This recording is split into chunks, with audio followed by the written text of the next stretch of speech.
En France, on va dire Europe de l'Ouest, parce que la France a beaucoup d'usines aussi.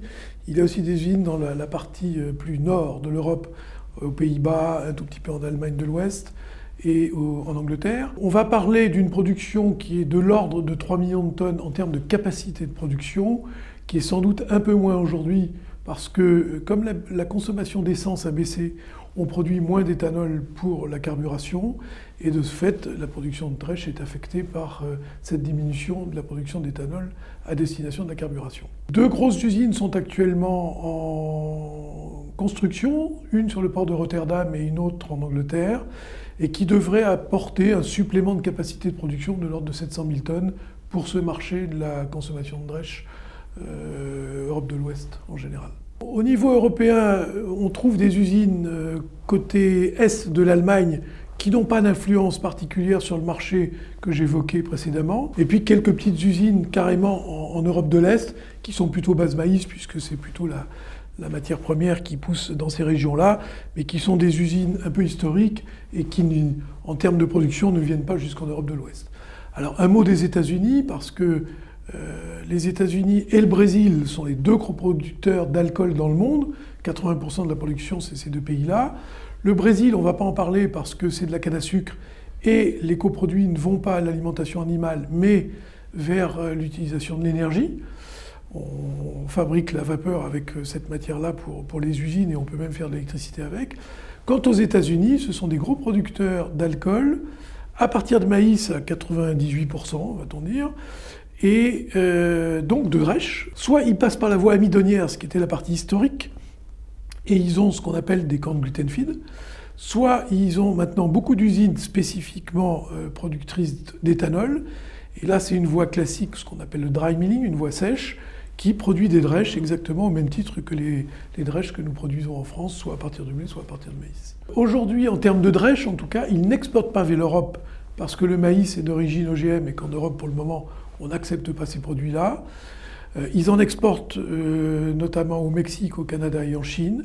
En revanche, en termes de production d'éthanol, ce sont des concurrents, et certes, ils visent leur marché intérieur, parce qu'ils ont un gros développement d'utilisation d'éthanol, mais ils visent aussi l'exportation. Et théoriquement, il y a une taxe à l'entrée en Europe pour la production d'éthanol, mais ils détournent ça en prenant des alcools dénaturés dans lesquels ils rajoutent de l'essence, et du coup, cette taxe n'est plus payée, et c'est une forte compétitivité aux alcools produits en France et en Europe de l'Ouest. Il y a une demande qui va augmenter, non pas par la Dresch, mais par la voie éthanol, puisque la volonté de la communauté européenne, c'est d'augmenter la consommation de biocarburants, donc d'introduire plus de biocarburants dans les essences. Alors d'un côté, vous avez une baisse de la consommation des essences et en même temps une augmentation du taux d'incorporation. Donc tout ça se compense à peu près. Donc il y a plutôt une augmentation de la production, une demande de la production d'éthanol qui augmente. En termes de Dresch, ça devrait augmenter, sauf que si c'est l'importation qui compense la demande en éthanol, ça ne fera pas des Dresch supplémentaires. Et la difficulté aujourd'hui, c'est de savoir si on sera capable de produire de l'éthanol de façon compétitive et de construire de nouvelles usines en Europe pour éviter l'importation de trop fortes quantités d'éthanol. Ce qui joue aussi un petit peu en défaveur de la construction de nouvelles unités, c'est la volatilité du cours des matières premières qui fait hésiter un peu les industriels à construire des unités parce que la rentabilité d'une usine de production d'éthanol est quand même bien entendu basée sur les cours des produits finis qu'ils vont vendre, c'est-à-dire l'éthanol et la Dresch, mais aussi sur le prix de la matière première. Dans les 10-12 ans qui viennent, il y a une chose qui peut faire évoluer ce marché de la Dresch provenant de cette filière-là, c'est le fait qu'on passe à la deuxième génération de production d'éthanol.